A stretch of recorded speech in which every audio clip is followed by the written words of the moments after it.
ക്യാറ്റ്ലി skill hub ഒരുക്കുന്ന തൊഴിലുറപ്പ് പദ്ധതി 6 മാസ പഠനം, മികച്ച ജോലി. സ്ത്രീവിരുദ്ധ പരാമർശം നടത്തിയെന്നുള്ള വ്യാപകമായിട്ടുള്ള പരാതി വരുന്നുണ്ട്. പെൺകുട്ടികൾ മാത്രം അമ്മമാരുടെയോ അല്ലെങ്കിൽ മദർക്കളുടെയോ കയ്യിൽ നിന്ന് കാര്യങ്ങൾ പഠിച്ചാൽ മതി ചെയ്യാൻ പറഞ്ഞാൽ ശരിയായോ? നിങ്ങളെല്ലാം വാർത്ത കൊടുത്തു. നിങ്ങൾ ആരെങ്കിലും അതിന്റെ വിഷ്വല് കണ്ടോ? വിഷ്വല് കണ്ടിട്ടാണോ നിങ്ങൾ വാർത്ത കൊടുക്കുന്നത്? പലരും പ്രതികരിക്കും. കാരണം പലരുടെ ആളുകളായിട്ട് പ്രവർത്തിക്കുന്നവരാണ്. പലരും പ്രതികരിക്കും. അതായത് പൊളിറ്റിക്കൽ കറക്റ്റ്നെസ്സിനെ കുറിച്ച് സ്ത്രീവിരുദ്ധ പരാമർശം നടത്തിയെന്ന്. ഇനി നിങ്ങൾ കേട്ടിട്ടില്ലെങ്കിൽ ഞാൻ ആ പ്രസംഗത്തിന്റെ ഭാഗം വായിക്കാം. ഞാൻ ചില അമ്മമാരോട് പരാതി പറയും. എൻ്റെ പ്രസംഗത്തിലാണ്. ചില അമ്മമാർക്ക് അവരുടെ പ്രത്യേകമായ ഡിഷ് ഉണ്ടാവും. അവർ പ്രത്യേകമായ ഭക്ഷണം അവർക്ക് മാത്രം ഉണ്ടാക്കാൻ പറ്റുന്നതാണ്. അറിയാലോ, നിങ്ങളുടെയൊക്കെ അമ്മമാർ പ്രത്യേകമായിട്ടുള്ള ഉണ്ടാക്കി. എൻ്റെ അമ്മ എനിക്ക് ഉണ്ടാക്കി തന്നിട്ടുണ്ട്. അമ്മ മരിച്ചിട്ട് 27 വർഷമായിട്ടും എൻ്റെ നാവിൽ എൻ്റെ അമ്മ എനിക്ക് ഉണ്ടാക്കി തന്ന ടേസ്റ്റ് എൻ്റെ നാവിലുണ്ട്. ഞാൻ അത് വെച്ചുകൊണ്ടാണ് പറഞ്ഞത്. പക്ഷേ അവരുടെ മക്കൾക്ക് അത് പകർന്നു കൊടുക്കുന്നില്ല. ആ മക്കളെ കൊണ്ട് കൂടിയോ അല്ലെങ്കിൽ മകന്റെ ഭാര്യയായി വരുന്ന ഒരാൾക്കെങ്കിലും ആ ഭക്ഷണത്തിന്റെ പ്രത്യേകത പകർന്നു കൊടുക്കാൻ കഴിയണം. അവരുടെ മക്കൾക്ക് അത് പകർന്നു കൊടുക്കണം. മക്കളെന്ന് പറഞ്ഞാൽ പെൺമക്കൾ മാത്രമായിട്ട് എവിടെ അടയാളപ്പെടുത്തിയേക്കണം? അല്ലല്ലല്ല, കേട്ടോ, നിങ്ങൾ ആദ്യത്തെ സെന്റൻസ് കേൾക്ക്. അവരുടെ മക്കൾക്ക് അത് പകർന്നു കൊടുക്കുന്നില്ല എന്നാണ് പറഞ്ഞത്. ആദ്യത്തെ സെന്റൻസ് അവരുടെ മക്കൾക്ക്. മക്കളെന്ന് പറഞ്ഞാൽ പെൺമക്കൾ മാത്രമാണോ? അല്ലല്ല, മക്കൾക്ക് പകർന്നു കൊടുക്കുന്നില്ല എന്നാണ് പറഞ്ഞത്. അതും കൊടുക്കണം. വീട്ടിലേക്ക് പുതിയതായിട്ട് വരുന്ന ആളാണ് മകന്റെ ഭാര്യ, അവർക്കും കൊടുക്കണം എന്ന് പറഞ്ഞതിൽ എന്ത് സ്ത്രീവിരുദ്ധതയാണ്? അല്ലല്ല, അതെന്താ? മക്കൾക്കെന്ന് പറഞ്ഞാൽ തെറ്റാണോ? അതിഥി പുതിയതായിട്ട് വരുന്നതല്ലേ? ഞാൻ പറഞ്ഞിട്ട് അത് കൊടുക്കണമെന്നാണ്. മക്കൾക്ക് കൊടുക്കണമെന്ന് പറഞ്ഞാൽ അതെല്ലാം പെട്ടില്ലേ? നിങ്ങള് മൈക്രോസ്കോപ്പ് കുറച്ച് ആളുകള് മൈക്രോസ്കോപ്പിക് ലെൻസുമായിട്ട് വെച്ചിട്ട് എന്തെങ്കിലും ഉണ്ടാകുന്ന നോക്കണം. മക്കൾക്കത് പകർന്നു കൊടുക്കണം. ഞാനതിൽ ഉറച്ചു നിൽക്കുന്നു. മക്കൾക്കത് പകർന്നു കൊടുക്കണം എന്നാണ്. ഇങ്ങനെയുള്ള കാര്യങ്ങൾ സംസാരിക്കുമ്പോൾ അതിൽ നിന്ന് ഈ കൗശലത്തോടുകൂടി ഈ എന്ത് സ്ത്രീവിരുദ്ധ പരാമർശമാണുള്ളത്? ഒരമ്മ മക്കൾക്ക് അവരുടെ കാര്യം പകർന്നു കൊടുക്കണമെന്ന് പറയില്ല. നിങ്ങൾ ഇത്രയും താഴോട്ട് പോകരുത്. എടാ, നിങ്ങൾക്ക് എന്നെ വിമർശിക്കാനുണ്ടെങ്കിൽ വേറെ എന്തെല്ലാം കാര്യങ്ങളുണ്ട്. ഇല്ലാത്തൊരു കാര്യം ഊതി വീർപ്പിച്ച് ഞാൻ പറയാ നിങ്ങളുടെയൊക്കെ ക്രെഡിബിലിറ്റി പോകും.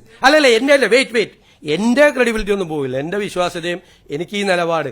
എന്നിട്ട് പറയാണ് ഞാൻ സ്ത്രീകളെ KSRTC ബസ്സിൽ കയറ്റി 16-ാം നൂറ്റാണ്ടിൽ കൊണ്ട് സ്ത്രീകളെ KSRTC ബസ്സിൽ സൗജന്യം കൊടുത്താണ് കുഴപ്പം. അതെനിക്ക് മനസ്സിലായി. ഞാൻ ഐ ഹാവ് ഓൾറെഡി ആൻസേർഡ്. ഇനി വേറെ എനി മോർ ക്വസ്റ്റ്യൻ? ഇത് അനുവദിക്കാൻ പറ്റില്ല. അല്ലല്ല, ഞാൻ വന്നിരുന്ന് ഇങ്ങനെ സംസാരിക്കുമ്പോൾ നിങ്ങൾ എല്ലാവരും കൂടി ബഹളം ഉണ്ടാക്കുന്നത് ശരിയല്ല. നിങ്ങൾക്കൊരു ഡിഗ്നിറ്റി ഉണ്ട്.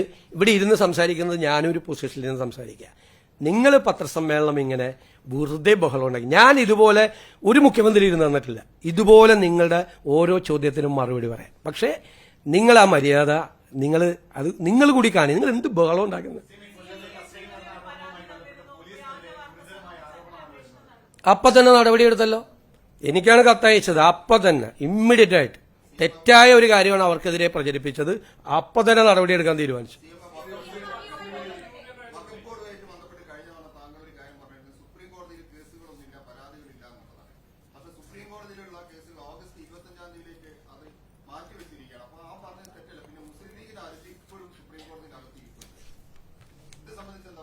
നിങ്ങൾ പറഞ്ഞത് 2 പ്രധാനപ്പെട്ട കാര്യങ്ങൾ ഞാൻ പറഞ്ഞു. ഒന്ന്, എന്താ പ്രചരിപ്പിച്ചത് പ്രതിപക്ഷ നേതാവ്? ഈ അമുസ്ലിം അംഗങ്ങളെ നിയമിക്കാൻ വേണ്ടി സർക്കാർ ഹൈക്കോടതിയിൽ പറഞ്ഞു. സർക്കാർ എന്താ ഹൈക്കോടതിയിൽ പറഞ്ഞത്? ഇപ്പൊ വന്ന കേസ് തള്ളിക്കളയണമെന്നാണ് പറഞ്ഞത്. ആണല്ലോ. അതിന്റെ അർത്ഥം എന്താ? ഇപ്പോൾ ഉള്ള 4 കേസുകൾ തള്ളിക്കളയണം ഹൈക്കോടതി. വഖഫ് ബോർഡ്, അദ്ദേഹം മുഖ്യമന്ത്രിയായിരുന്ന സമയത്ത് നിയമിച്ച വഖഫ് ബോർഡ് നേരെ സുപ്രീം കോടതി പോയി. എന്നിട്ട് അവരെ പ്രവർത്തനം ഫ്രീസ് ചെയ്തു ഹൈക്കോടതി. എന്നിട്ട് പറഞ്ഞു സംസ്ഥാന സർക്കാർ കേസ് തള്ളിക്കളയണമെന്ന് ആവശ്യപ്പെട്ടിട്ടും ഹൈക്കോടതി അത് തള്ളിക്കളയാതെ അവരുടെ പ്രവർത്തനം മന്ദീഭവിപ്പിച്ചു എന്ന പ്ലീസ് നോ പറഞ്ഞു, കൃത്യമായിട്ട് പറഞ്ഞു. അപ്പോൾ സംസ്ഥാന സർക്കാർ ഈ കേസ് തള്ളിക്കളയണം എന്ന് ഹൈക്കോടതിയിൽ പറഞ്ഞു വന്ന പിന്നെ എന്താ അതിൻ്റെ അകത്ത് വിവാദം? രണ്ടാമത്തെ കാര്യം, രണ്ടാമത്തെ കാര്യം, ഈ വഖഫ് ബോർഡ് LDF സർക്കാർ വെച്ച വഖഫ് ബോർഡ് അവിടെ പറഞ്ഞെന്താണെന്നറിയാം, ഞങ്ങൾ ചെയ്തോളാം, ഈ 2 പേരെ കൂടി വെച്ചുകൊണ്ട്, അമുസ്ലിങ്ങളായ ആളുകളെ കൂടി വെച്ചുകൊണ്ട് ഞങ്ങളിത് പുനഃസംഘടിപ്പിച്ചു കൊള്ളാം. മൂന്നാമത് പറഞ്ഞൊരു കാര്യം അറിയാമോ, ഇത് പുതിയ സർക്കാർ അത് ചെയ്യാത്തത്, അത് പുതിയ സർക്കാർ വന്നതുകൊണ്ടാണ് അത് ചെയ്യാത്തത്, ഈ 2 അമുസ്ലിങ്ങളെ വെക്കാത്തത് എന്നാണ് വഖഫ് ബോർഡ് പറഞ്ഞത്. അതിൻ്റെ കംപ്ലീറ്റ് ഡീറ്റെയിൽസ് ഉണ്ട്. ഇനി ഇത് കൂടി കേട്ടോ. കഴിഞ്ഞ വഖഫ് ബോർഡിന്റെ കാലാവധി കഴിഞ്ഞതെന്നാ 14/12/2024 ഡിസംബർ 24 തീയതി കഴിഞ്ഞു. സാധാരണഗതിയിൽ കാലാവധി കഴിയും മുമ്പ് തന്നെ അത് പുനഃസംഘടന നടപടി തുടങ്ങും. 4 മാസത്തിനകം ബോർഡ് വരുമെന്ന് 29/11/24 സർക്കാർ ഹൈക്കോടതിയെ അറിയിച്ചിരുന്നു. 24 വർഷത്തിൽ പുതിയ ബോർഡ് അന്ന് രൂപീകരിച്ചിരുന്നെങ്കിൽ അതിന്റെ കാലാവധി കഴിയുമ്പോൾ അത് നിലനിൽക്കുമായിരുന്നു. സർക്കാർ ചെയ്തെന്താ, ഈ പുതിയ ഭേദഗതി, വഖഫിലെ ഭേദഗതി വരുന്നത് വരെ കാത്തിരുന്നു. ഭേദഗതി വന്നത് 8/4/2025 4 മാസം.